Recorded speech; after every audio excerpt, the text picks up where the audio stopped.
All right, welcome back. It is the Vegas Take Sharp and Shapiro. So glad you could join us on a Friday. I have no problem in correcting myself when I misspeak. And in earlier the conversation talking about illegals entering the United States, of course, illegally, I said it was a felony. It's absolutely not a felony. It's a misdemeanor. That is a very important distinction. It is not a felony. We're talking about serious criminals in this country that are committing felonies being deported, not someone who is pulled over for a taillight out.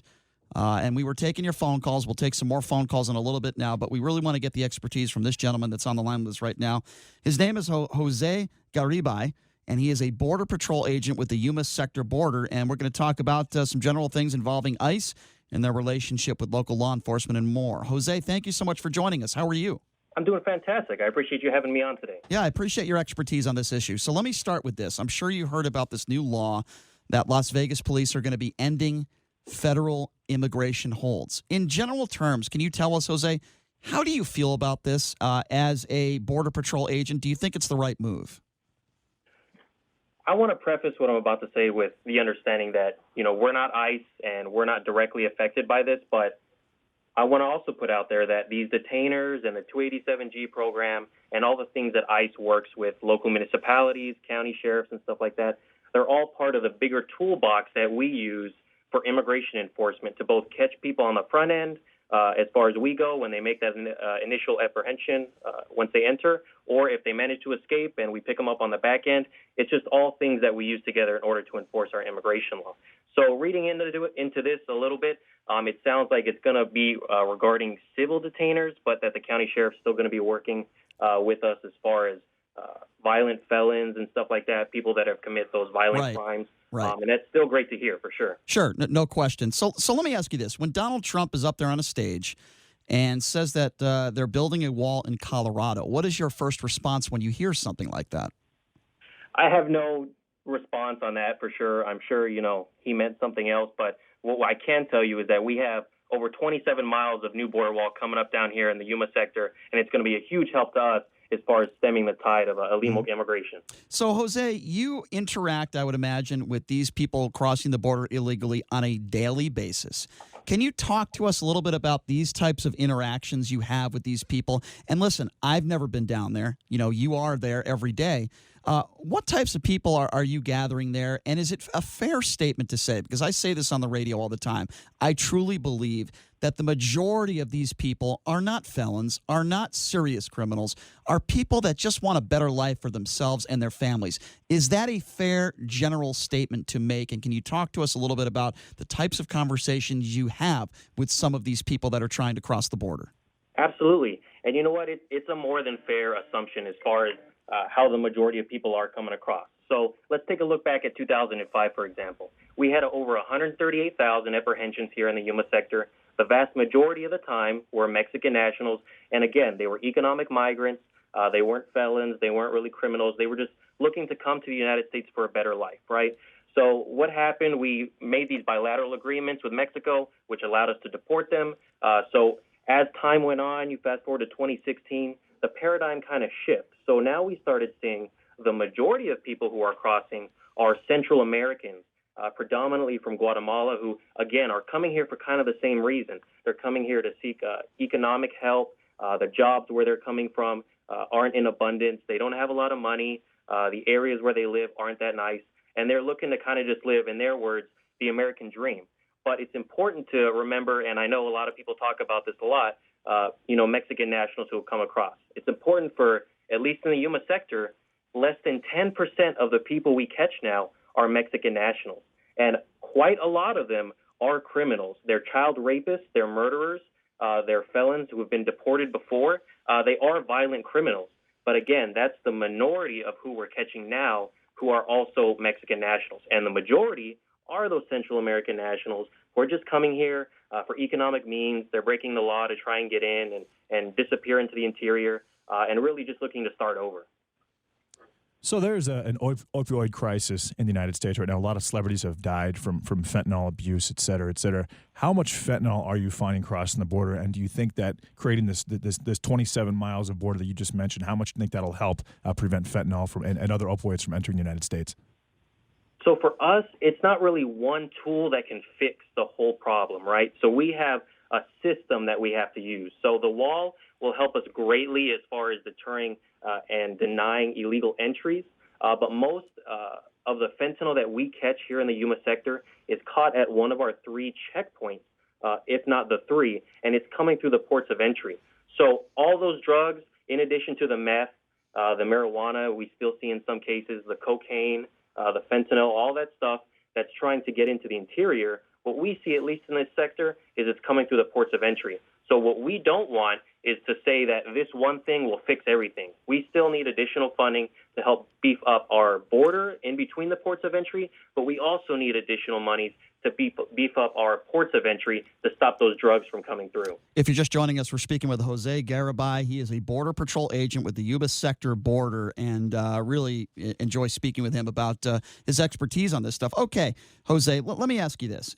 You hear rhetoric on the left and the right, and I'm trying not to make this interview political. I don't want to put you in that situation. However, sure, I appreciate it. Yeah, and I'm trying the best I can not to do that. However, there are people on the left that say, look, you guys are caging, these illegals. You hear some people saying, well, these illegals are having to drink from toilet water. You also hear, 12-year-olds are having to babysit these 2- and 3-year-olds. Our children are dying. These are the extremes. So can you actually tell us firsthand knowledge? Because I haven't been there. I've seen some videos. I don't know exactly what's going on down there. How are these illegals being treated on a daily basis? Have you seen anything that would show you that these illegals are being mistreated? What can you tell us about that? Are they able to take showers? Are they able to brush their teeth? Are they able to eat 3 meals a day? What is actually going on down there? Let me just say first to those 3, to the shower, teeth, yes, and yes, right? They are being treated very well, very humanely. And just to kind of preface that, we have a new 60,000 square foot facility, a soft-sided structure that we recently got in the past couple months that gives these individuals, these families and unaccompanied alien children the ability to roam around. They have not only soccer balls, they have jungle gyms in some cases, they have basketballs and other things that they can play with. They have unlimited access to snacks. They can take showers as soon as they come in. We even take their clothes and we wash them. And that's in addition to all the other things. We keep it sanitary in a climate-controlled temperature. We want to make sure that they're not only being treated humanely, but they're as comfortable as possible while in our custody. So I can tell you firsthand, I've had congressmen, congresswomen, state reps, local municipality heads, directors of agencies. We've had all kinds of people down here to see firsthand how we're treating these individuals, and not a single person has a bad thing to say as far as we're caging them, because I can tell you there's not a single cage in sight. So, Jose, and by the way, I am really happy to hear that you guys are doing a fantastic job. But I know you cannot speak for all the other facilities throughout the country. Do you think that, and this might be difficult for you to comment on because I know you only know what you know down there, and I'm happy to hear that. Like I said, do you think there is any truth to the fact that perhaps illegals are being mistreated in other facilities? What have you heard? What do you know? So I can tell you this. We will be the first ones to admit that these facilities that we are holding individuals in during the height of the crisis were not designed to hold that many and that demographic of people. The facilities we have down here in Yuma, the concrete structures, they were designed in the 90s and the early 2000s to hold your single adults from Mexico that were looking at being deported within a matter of a shift, which is 10 hours. They were not designed to hold families, unaccompanied alien children, to basically be a daycare for people that are in our custody for 24, 48, 72 hours. And I want to also add in there that our capacity at the time during the height of the crisis, before we got our soft-sided facility, was just over 400 across all 3 of our Border Patrol stations, and that's where we held these illegal aliens. At one time during the height of the crisis, we had over 900 illegal aliens in custody. So I can tell you that we've had people down here from Congress, and we've shown them, and we've admitted, these are not the type of environments that we want to be holding these people in. But in order to fix this, we need money. And it took a long time. I can tell you, it took a really long time for us to get those additional monies in order for us to put up these soft-sided structures. So again, talking about other sectors, I have never been there, so I couldn't really talk about it. But I can tell you that these environments were not designed to hold children, especially for a long period of time. What we want is to get that additional money and to be able to put up these facilities, to be able to hold these people in an environment that is conducive to being a child or being a family. Two questions for you. One, how much money do you think is needed nationally to make these things happen? And the second one, you mentioned Central Americans, Mexican nationals. Have you had anyone come through that could possibly be a member of ISIS or someone from the Middle East who could possibly be a terrorist? Have you caught anyone like that coming through the border? So to the first question, it'd be hard, without talking to our Chief of the Border Patrol, Customs and Border Protection Commissioner and all that, to put an exact number on the amount of money that we need. But to give you an idea on how much we've spent and kind of put it in relative terms to the whole Border Patrol, in 2018, we spent just over $340,000 on humanitarian aid. And what I mean by that is blankets, diapers, baby food, formula, sanitary products for females. We spent just over $340,000 on that. In 2019, we've spent, I want to say, almost $4 million, if not surpassed $4 million on those same products. And that's because in 2017, 2018, we went from 12,847 in 17 to over 26,000 in 18, and now we are at over 68,000 for this past year in 2019. Wow. For apprehension. So it's been a huge increase. So any money, talking to our chief, any money that we can get that can supplement all this and make this job easier, we'll gladly take it. And as far as people that are coming up here from Central America, could you repeat the second part, please? The second question? Have you caught anyone that could possibly be a member of ISIS or a terrorist, a Muslim terrorist from the Middle East? Okay, so I can tell you this. Our concern here in the Border Patrol is that this huge influx of families and people from Central America that are coming through are taking up our resources. And what I mean by that is, during the height of the crisis, anywhere from 40 to 50% of our manpower was diverted from border security operations, from patrolling the border, to humanitarian aid. So it's transportation, processing, hospital watch. So all those agents that are not able to watch the border and prevent people who are actually trying to enter and do harm to our country. Mm-hmm. We've had all kinds of instances where we've seen on our camera towers groups of families that'll cross, and groups of 1, 2, 3, or 4 people that are looking to escape will take advantage of that situation and then attempt to go around our agents and escape into the interior. And so I can tell you, we haven't apprehended everybody. We just can't. With the amount of people that we have, it's just not possible, especially during the crisis. But what I can tell you is we are apprehending individuals from all around the world. It's not just Central America. We're apprehending people from India. We're apprehending people from Cuba. We've apprehended people from Afghanistan, the Middle East. We've apprehended people from all over the country. So we want to be able to get additional money, get additional funding, additional agents, and additional infrastructure, technology, and the manpower. That way we can really put a tight hold on this and make sure that those ones, those twos, those threes aren't escaping into the interior and able to do harm to our country. Again, if you're just joining us, we're speaking with Jose Garibay, who is a Border Patrol agent. He is down there at the Yuma sector border. Okay, Jose, general question here. What do you think is the biggest gross assumption that people make that maybe don't have the knowledge that you have about what is going on with illegal immigration and at the border? What would you say is the biggest assumption that people make that is not true?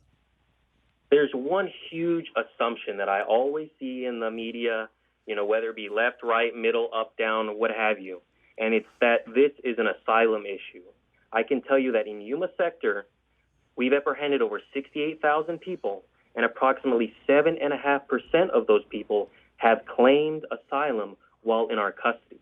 So it's not an asylum issue, and that's because these people are coming here and they know they do not qualify to claim asylum, and on the back end will therefore be granted it.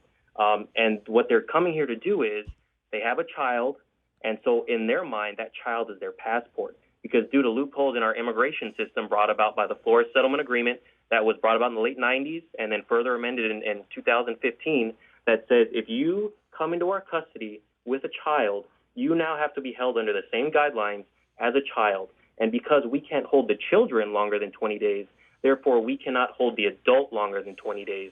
So both of those individuals have to be released into the interior. And so that's what really drove this huge spike and this crisis behind everything that you've been seeing, because those individuals are attempting to take advantage of our immigration system. And so we've had to adapt, we've had to overcome, and so we've had to start implementing the migrant protection protocols. We've had to have Mexico leverage their manpower on the south side in order to stop these people from coming here in the first place.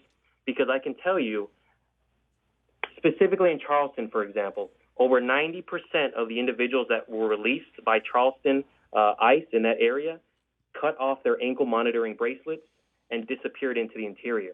So what we're seeing is once these individuals come here, they get out of our custody and they disappear into the interior. On average, most are not going to show up to their immigration hearings, and that's what we don't want. We want everybody to be held accountable. And you know what? If at the end of the day you see a judge and a judge decides that you have a valid reason to stay, then we are more than happy with that. But for us, we don't want people crossing the border illegally and then taking advantage of the system and disappearing into the interior of the country to never be seen again until it's 15, 20, 25 years later. Yeah, no, I'm with you. That's a problem, and that needs to be addressed. So I guess that leads me to my final question for you, Jose. What type, and this is a broad question, this is a big question, and you alluded a little bit to money, and maybe you could talk a little bit about the laws, but what help do you need from politicians? Now, it's a broad question, so I want to hear it from you. What do you need Republicans and Democrats to do? What do you need them to do to get together? Maybe it's money. Maybe it's to change some laws. What exactly do you need from the president all the way on down to make your job easier and to protect this country? What do you need? So I can tell you that the number one thing we are looking for right now in order to stop this crisis and end it permanently is to close the loopholes in our immigration system. And to elaborate a little on why that is our most urgent need, go back to the late 90s. There was a lawsuit brought against the U.S. government on behalf of an unaccompanied alien child. And so it was concerning the environment that the child was held in, the length of time. So what came out of that was the Flores Settlement Agreement. And so under that agreement at the time, any unaccompanied children who were brought into the custody of the then Immigration and Naturalization Service, which, now the Border Patrol, they had to be released within 20 days out of U.S. government custody as a whole.